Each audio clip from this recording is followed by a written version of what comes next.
Hormuz প্রণালী সম্পূর্ণ মুক্ত ও নিরাপদ ঘোষণা করে ইরানকে প্রকাশ্য বিবৃতি জারির জন্য ২৪ ঘণ্টার সময়সীমা বেঁধে দিয়েছে মার্কিন যুক্তরাষ্ট্র। অন্যথায় তেহরানের বিরুদ্ধে কঠোর সামরিক ও অর্থনৈতিক পদক্ষেপের হুঁশিয়ারি দিয়েছে ট্রাম্প প্রশাসন। মার্কিন সংবাদ মাধ্যম অ্যাক্সিয়াস বেশ কয়েকজন সরকারি কর্মকর্তার বরাত দিয়ে এই চাঞ্চল্যকর তথ্য প্রকাশ করেছে। প্রতিবেদনে বলা হয়েছে, ওয়াশিংটন সরাসরি এবং মধ্যস্থতাকারী দেশগুলোর মাধ্যমে তেহরানের কাছে এই কড়া বার্তা পাঠিয়েছে।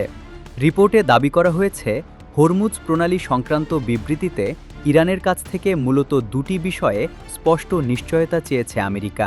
প্রথমত, ইরানকে প্রকাশ্যে ঘোষণা করতে হবে যে বিশ্বের যে কোনো দেশের পণ্যবাহী জাহাজের জন্য এই আন্তর্জাতিক জলপথ উন্মুক্ত এবং যাতায়াতের জন্য আলাদা কোনো অবৈধ শুল্ক বা কর দিতে হবে না। দ্বিতীয়ত, হরমুজ প্রণালী দিয়ে যাতায়াতকারী কোনো বাণিজ্যিক জাহাজের ওপর আর কোনো ধরনের হামলা চালানো হবে না, এই প্রতিশ্রুতি দিতে হবে। নাম প্রকাশে অনিচ্ছুক এক উচ্চপদস্থ মার্কিন কর্মকর্তা বলেন, আমরা চাই ওরা প্রকাশ্যে ঘোষণা করুক যে হরমুজ প্রণালীতে কোনো জাহাজের ওপর আর গুলি চালানো হবে না। পরোক্ষভাবে হলেও ওদের স্বীকার করতে হবে যে ওরা ভুল করেছে। আমেরিকার এই চরমপত্রের বিষয়ে তেহরানের পক্ষ থেকে এখনও সরাসরি কোনো প্রতিক্রিয়া জানানো হয়নি। তবে ইরানের পররাষ্ট্র মন্ত্রণালয়ের মুখপাত্র ইসমাইল বাঘেই জানিয়েছেন, পররাষ্ট্রমন্ত্রী আব্বাস আরাগচি শনিবার ওমান সফরে যাচ্ছেন। সেখানে হরমুজ প্রণালীতে জাহাজ চলাচলের নিরাপত্তা ইস্যুতে একটি উচ্চ পর্যায়ের বৈঠক অনুষ্ঠিত হওয়ার কথা রয়েছে। ওয়াশিংটন চাচ্ছে ওমানের এই বৈঠকের পরপরই যেন ইরান তাদের দাবি মেনে প্রকাশ্য বিবৃতিটি জারি করে। এক মার্কিন কর্মকর্তা কড়া হুঁশিয়ারি দিয়ে বলেন, শনিবার যদি ইরান এই সিদ্ধান্তে না পৌঁছায় তবে দিনটি ওদের জন্য মোটেও ভালো হবে না।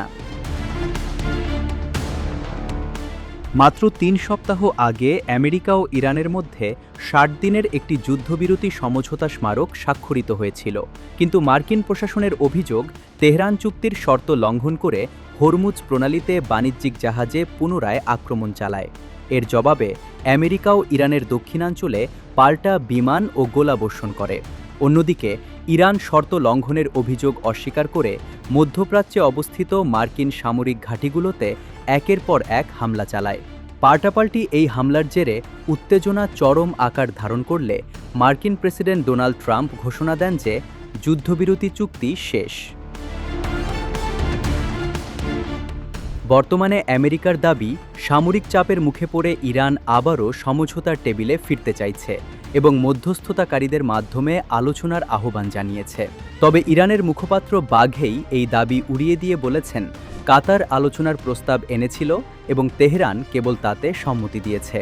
শনিবার ওমানে ইরানি পররাষ্ট্রমন্ত্রীর বৈঠকের পরই স্পষ্ট হবে মধ্যপ্রাচ্যের এই যুদ্ধ পরিস্থিতি কোন দিকে মোড় নিচ্ছে।